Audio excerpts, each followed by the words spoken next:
Hi Janesville, welcome to Park Place Views, brought to you by the City of Janesville and JATVMedia Services. I'm Jamie Balsiger, Management Information Intern in the City Manager's Office. This monthly program aims to keep Janesville residents informed by highlighting the people, places, events, and partners in the City of Janesville. On last month's episode, we talked with Hedberg Public Library Director Brian McCormick about the role the public library plays in the Janesville community, upcoming library events, and the Library Transformation Project. If you are interested in viewing past episodes of Park Place Views, they are available to watch on the city's website or JATV's YouTube channel. On this month's episode, we'll be speaking with Janesville Innovation Center Operations Manager Mike Mathews about the Innovation Center's mission and services and current happenings at the Innovation Center. Mike has a Master of Science in Urban and Regional Planning from the University of Wisconsin-Madison and also a BS in Political Science from the University of Wisconsin-La Crosse. He has many years of experience in economic community development, strategic planning, marketing, and more. Thanks for being here, Mike, and giving our viewers an opportunity to learn about the Janesville Innovation Center. Thanks, Jamie. Let's first get to know a little more about you. Can you tell us about your background and how you got your position at the Innovation Center? Well, as you mentioned, I grew up in the La Crosse area and went to UW-La Crosse, went to Madison for grad school, and have worked in community and economic development over the years. I worked for Madison Gas and Electric for 17 years with their community and economic development programs. Worked with a national consulting firm, leading their management consulting practice. And 5 years ago, I started my own practice called Economic Growth Advisors. And I received a call from the city regarding the Innovation Center project, what they had planned, what they had been awarded as far as a grant to build a facility. And I had worked with innovation centers in my past, and so we worked together to put together the program for the Janesville Innovation Center. I'd like to talk about the Janesville Innovation Center because it has been several years since it opened, and we've heard some exciting news about the Innovation Center lately. Can you tell our viewers about how long the Janesville Innovation Center has been around and how the idea became about? So the center opened about 5 years ago, a little over 5 years ago. And this started with Doug Venable, who was with the city. City staff had written a grant application to the Economic Development Administration, which the city received an award of $1.2 million. And the city had a TIF district and land that was available, and so that became part of the package that started the Innovation Center. So we started with 3 tenants back in 2012, and we're in 2017, so I guess that math works. And we have had a nice success of working with local companies that have gotten started here in Janesville and have continued to grow within the center. And recently, I know there's been some media coverage of N1 Technologies and their expansion within Janesville. So a lot of the things that we had hoped would develop out of this center, in fact, have been happening. Obviously, the Innovation Center provides space for startup businesses. How much space is located within the Innovation Center, and what types of business operations is it suited for? So the Innovation Center is 22,000 square feet. 18,000 of that is manufacturing space and 4,000 is office. We have actually about 2,000 square feet is actually leasable office. We have hallways and conference rooms and common facilities, a common kitchen area. So there's about about 2,000 square feet of leasable office space. And the way we've set this up is that it's a space that is ideal for startup businesses and early stage businesses. We really kind of focus on manufacturing, professional and technical services, IT services, and those companies have really been able to use the benefits of the Innovation Center most readily. So we have a number of combinations. We have people who come in and they're occupying an office only, and it might be 1 or 2 people in that office. We have other situations where we have a person who has an office and they need light assembly or fulfillment space. They have a process, and so they need some manufacturing space, but in small amounts, say 600 to 1,200 square feet. And so they would have both an office and manufacturing suite. We have larger suites that run 3,800 and 4,200 square feet, and those are larger manufacturing bays. They have dock doors, and they're ideal for somebody who's doing production. So the vast majority of that space is leased currently, but N1 Technologies will be growing out of the facility around the first of the year, and we will have some additional space opening up. I just want to mention as well that when we talk about where companies come from, because people ask about this all the time, it's like, well, how do people find out about you, or how do you find out about them, and how do you kind of make that fit? And so I've kind of summarized now over 5 years that there are kind of 3 key categories where we see people come to us looking for space.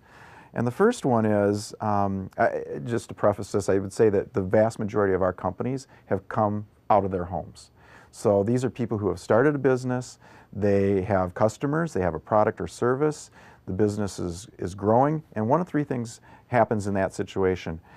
One is that they have a spouse who say, you've lost your lease in the dining room, in the basement, the kids don't have anywhere to play, I don't have anywhere to put anything, so you got to get this thing out of the house.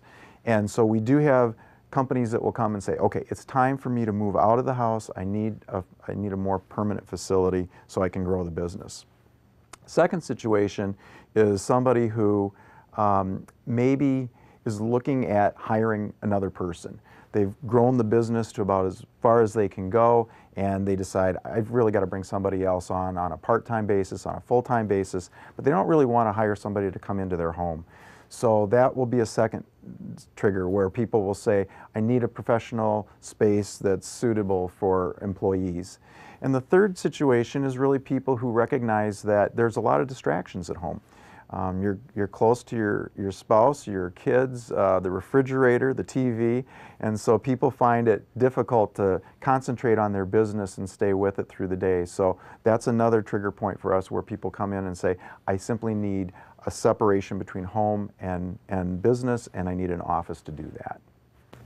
Yeah, that's good that you can categorize that and pick it out. It seems like there's different paths along the way. Yeah.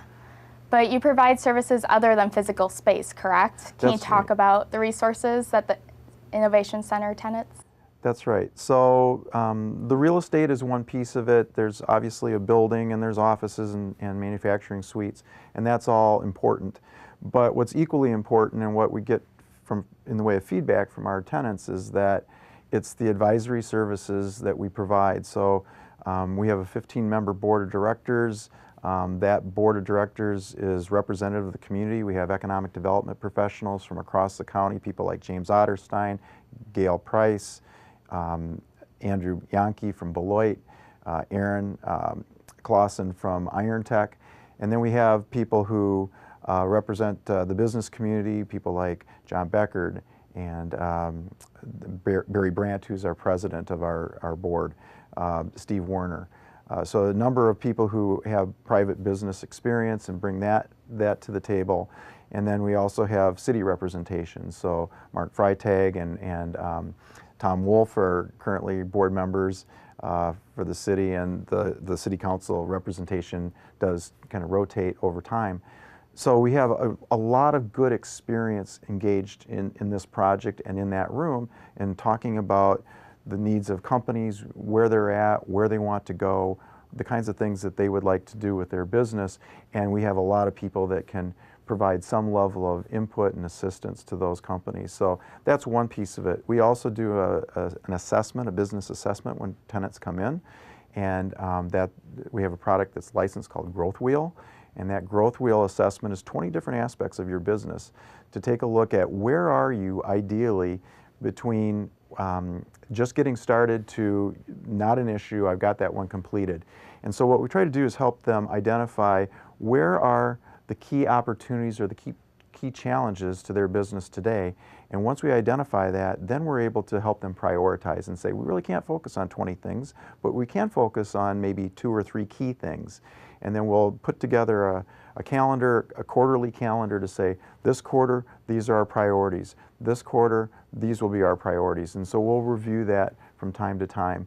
So there's an ongoing dialogue with with our clients. There's resources. We've been able to provide connections to the state through the Wisconsin Economic Development Corporation. There's financing options for companies through the Wisconsin Women's Business Initiative Corporation. We're working with UW-Whitewater currently with their Wisconsin Innovation Service Center that does market research, independent market research.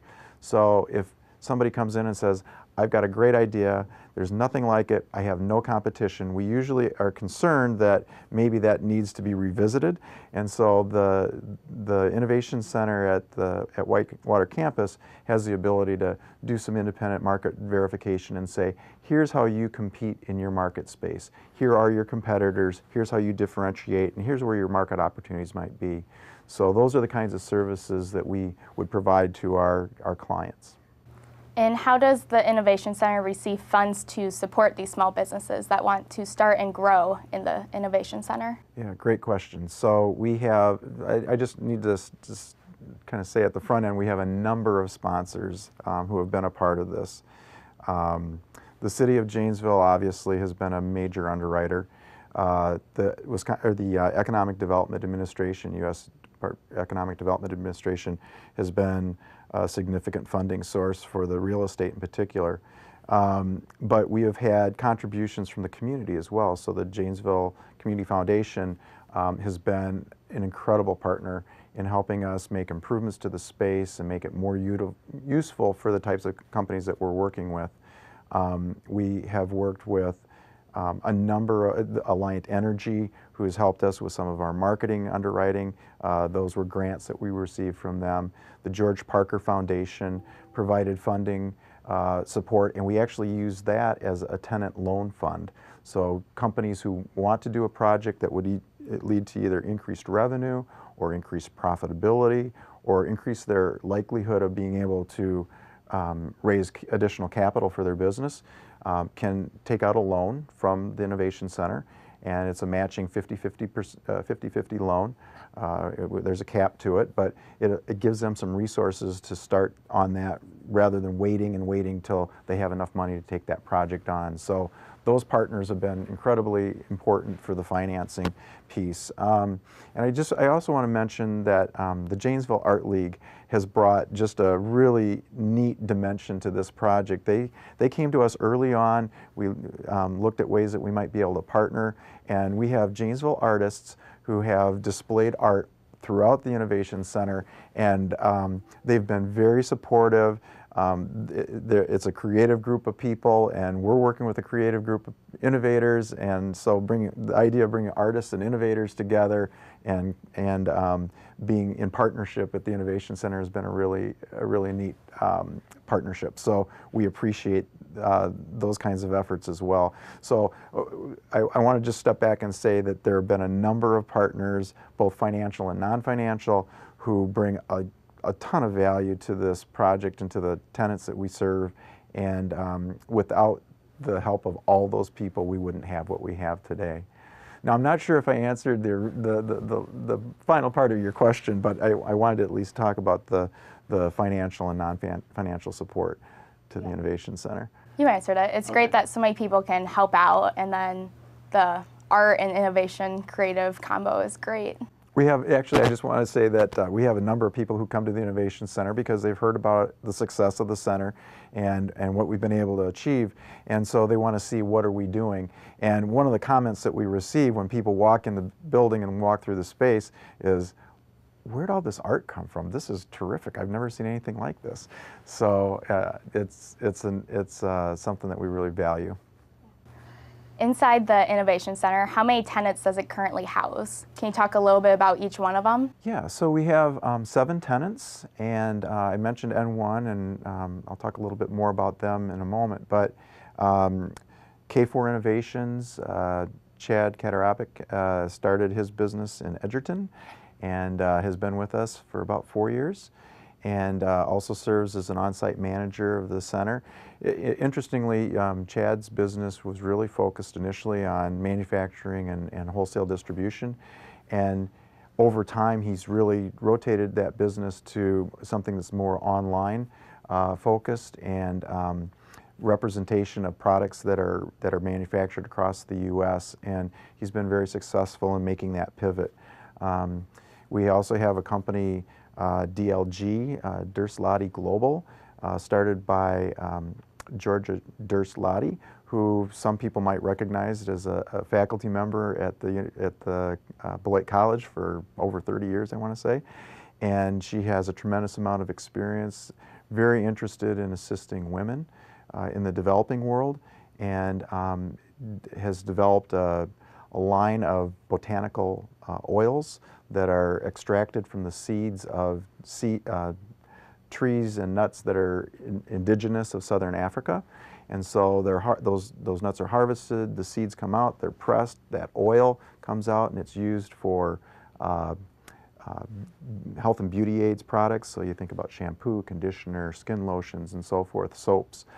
So they also pivoted. They came in initially and they were selling to small independent retailers, and they recognized that they were probably going to have to be more involved with their production. So they actually have a facility in Botswana, and they are bringing in barrels now, full-size barrels, and selling those components to health and beauty aids manufacturers across the country and actually across the world. We have another company that has been with us since early on, Simply Solutions.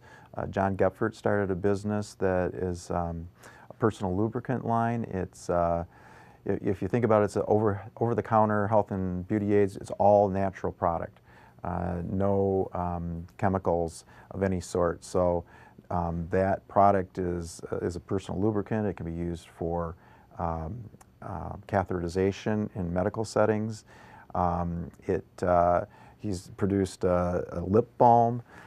He's produced a skin lotion and a separate product called Simply Fog. John actually owns a haunt out on the south side of town, so if people go out there and they've experienced that setting and seen that fog, that's actually a product that they've developed, and they're selling that nationally and internationally as well. So a very entrepreneurial guy, a lot of new products that have been rolled out at Simply Solutions. And then we have just Solar Geniuses, which joined us recently, and they are a full-service design, engineering, procurement, and installation of solar designs and arrays for commercial industrial businesses. And then N1, as I mentioned, will be moving. They've now occupied 5 suites and 1 manufacturing suite. They really provide design, engineering, procurement, and maintenance of uninterruptible power supply systems, UPS systems for commercial industrial applications. And they came to us 2 years ago. Nate was just really kind of getting this idea launched. He had one part-time person that was going to be working with him. They kind of ramped up from that point to December of last year. They had 4 employees, and now they're up to 10.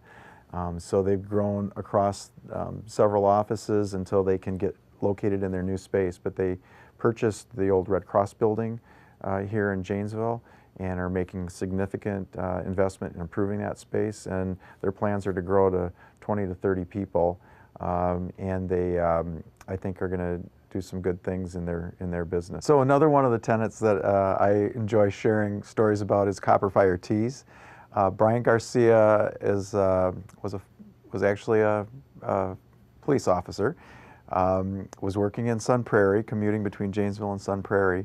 He has a partner in the business who's a firefighter, and so they started out of Brian's house and started Copper Fire Teas, thus the name. And Brian is somebody who really outgrew his house. He did it as a part-time business initially, and then as he got into the Innovation Center, really started to grow very quickly and grew beyond an office into a manufacturing suite. So he had this combination of the office and suite, and then ended up in the spring of this year moving into a full 4,200 square foot suite. And he has established himself very nicely in the market, a lot of equipment for embroidery, for screen printing. He can do pretty much any kind of apparel. And so that's another example of somebody who was here in Janesville, had a full-time job and just knew that he wanted to do something on his own, be an entrepreneur, and we were able to work together to get him started. So that's the group that we have today, and again, we recognize that with N1's departure into their new space, that's going to provide some openings for new companies to come in and get started with us. It's great to hear about these companies be successful and then how they grow to be successful. But when a startup company is successful at the Innovation Center, what's the impact on Janesville and the greater region? In other words, why does supporting entrepreneurs matter to these other residents? That's a great question, and I think a lot of people here 5 years ago were kind of contemplating that question. And you know, I think that entrepreneurship is alive and well in a lot of different parts of the state. It's especially true here in Rock County, as we've identified. But people kind of perceive that that's a Madison thing or that's a Milwaukee thing, and that's where the startups happen, and it doesn't happen here. That's simply not true. We have some really, really good entrepreneurs here who are great product developers, great designers, really good marketers of their products, and we wanted to be able to provide an opportunity for those companies to have an entry point into the system where they can get space if that's what they need. They can get mentoring and management assistance. They can get access to financing. That we and we're, you know, part of what we try to do is we've got a different approach on some of this, in that we really kind of case manage each customer and each client's need and their situation. So we customize those services, because our experience is, if somebody's starting a business and they come in and they say, they're told there's all kinds of resources, let me send you a link to this many websites. Well, that's not really helpful. That's just daunting. That's overwhelming for them. They want to focus on what are the key things that I'm trying to get done this week and next week, and we understand that. So when they come in, we're going to help them identify those priorities, and in doing that, they're going to be more successful more quickly, and we think that success begets success. And so as we see more role models of people who have started businesses here and grown, that will resonate, and other people will be more likely to say, you know, I think I can do that too. I've always had a dream, or I see this opportunity and nobody's pursuing it, or I developed this as a response to something that I needed, and there seems to be an interest in a market for this. Those are the people that we really want to have a chance to talk with and say, there are resources available and we can assist you. Are there other education or resource opportunities for entrepreneurs within Rock County or specifically Janesville? Yes, so I'm glad you asked that question. The Innovation Center, when we started our programs 5 years ago, one of the things that we had happen early on was that we had companies coming in and they said, great facility, interesting programs, but I really don't need space. I'm fine where I'm at. What I really want is this management assistance and some linkage to resources. And so we saw a number of those requests and actually started serving that group of clients through the Rock County Development Alliance. And we worked with a handful of companies over a couple of years, and then last year the Wisconsin Economic Development Corporation came out with a request for proposals for a grant that was their entrepreneurial support pilot program. And we were successful in writing a grant that funded that program and took it up to another level. So the Rock County Entrepreneurial Business Development Program, sorry for the long title, we call it ROCBED, but RCEBD, is available to companies and individuals all across Rock County. So we're working in partnership with all the communities, Evansville, Edgerton, Beloit, Footville, Orfordville, and Milton. And so we have people coming from all over the county with new business ideas, They may be getting started in businesses that are retail or service or manufacturing. We're willing to talk with all of them and see if we can assist them, because really at the end of the day what we want is successful businesses. And if our conversations lead them to resources and they can grow faster, that's terrific. Likewise, if our conversations help them address some questions that they don't necessarily have the answers to right now, or they recognize that maybe this is bigger than what they really want to get into, it's better to have those conversations early on than after they've put life savings into a business idea and it doesn't have enough money to carry it to a good cash flow. So if people take a pause and say, I'd like to do something, but maybe that's not the idea, or maybe I need to take this idea and do something a little bit different with it, that's also part of what our mission involves. With the success of the Innovation Center, has there been talk of expanding the facility or services that are provided? There have been. We last year had quite a number of discussions and have actually made some investment towards a second facility. That facility would be the way we've envisioned it, not another city-owned facility, but that would be a privately owned facility. But it would be done in partnership with the city and Janesville Innovation, Inc. So we have companies that are growing continually within our building. Some of the tenants that I talked about earlier have started in one suite and then they continue to grow and expand into new suites. So there's been expansion within the building. There's certainly expansion outside of the building now with N1. And so one of the things that we've looked at is where do those companies go when it's time for them to graduate out of the building.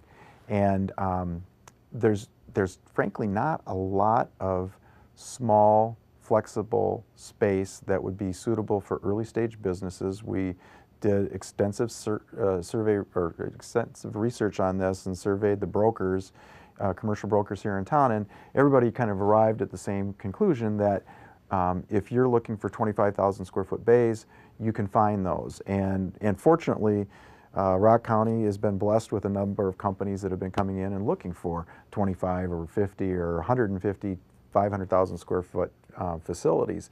So there's a lot of demand on that large building side of the equation, but there's not a lot available for these small, flexible spaces where somebody might outgrow it over a 6 to 9 month period and then they need to do something different. So the idea has been that we would work in partnership with a developer.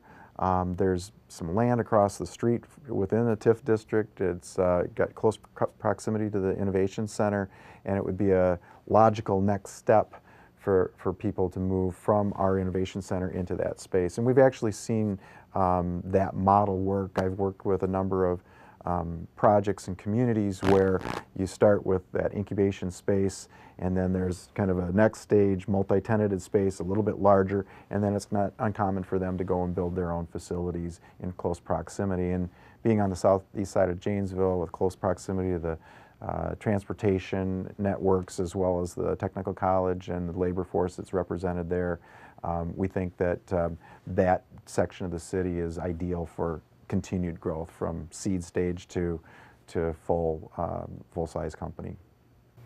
You've mentioned how much space is provided within the Innovation Center. Is there currently any space available to rent? So if you came in today and you needed space, we do have a space available. It's 1,400 square feet of manufacturing suite. And if you were able to delay your occupancy date until after N1 has successfully moved their equipment over to their new facility, we'd have about another 1,000 square feet of office space available. So it's a dynamic. People should never assume that there's not space for them. We can certainly talk with them and see what they're looking for and see what we might be able to work out in terms of timing. If a startup company is interested in taking advantage of the space and services provided by the Innovation Center, how do they get started? So we have a website. It's www.janesvilleinnovation.com. And if you have an interest, you can go to that site. You can learn a little bit more about us, our tenants, our square footage. The suites have square footages as well as locations on the floor plan, as well as the monthly rent. I should just mention too that the rents are what we call gross lease, but it's a one payment system. So you receive your occupancy that includes gas and electric and phone and internet, use of the conference room. There's nothing additional. So that's one piece I just want to note as people might look at that and see those prices. It also includes fully furnished offices. So we have desks and chairs, and so it's turnkey. You can move in. The other thing I would say about it is that we don't have long-term leases the way some more conventional real estate operations would configure it. So we have basically a 2-month cancellation. So if somebody gets in and they say, you know what, this isn't going the way I thought it was going to, we'll let them out of their lease. So we're designed to be very flexible for early stage and startup companies. So if that's of interest, there is an application link there, and a company can go in, make an application. That would come to my attention, and I would arrange a time to get together with them and talk. While we're on it, I would also mention that with the Rock County Entrepreneurial Business Development Program, that website is www.rockcountysmallbiz, and biz is biz.com. And similarly, you can go and see the services that we have available there. If you don't need the space, but you're interested in the mentoring and management assistance, you can fill out that application, and that would also come to my attention, and I would coordinate a follow-up meeting to talk with them about that. Well, we're just about out of time, but do you have any closing thoughts for our viewers at home? Well, I just want to thank the community of Janesville, the city of Janesville in particular, and Rock County in general. As I mentioned earlier, there's a lot of really good people here with innovative ideas, good business opportunities. We want to encourage them to pursue those opportunities, to use our resources as they might, and we look forward to continued success going forward. If an entrepreneur is interested in the Innovation Center or has any questions, how can they contact you? So they can contact Mike Mathews at mike@economicgrowthadvisors.com. They can reach out through the application process, and my direct number is 608-206-7121.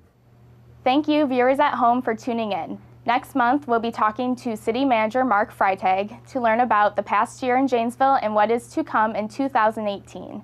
In addition to tuning into this program on a monthly basis, stay connected to the City of Janesville by following us on Facebook or Twitter. You can also sign up to receive emails with our press releases and other important information. You can also subscribe to get emergency alerts from the Janesville Police Department on Nixle. For Park Place Views in the City of Janesville, I'm Jamie Balsiger. Thank you for tuning in, and we will see you next month.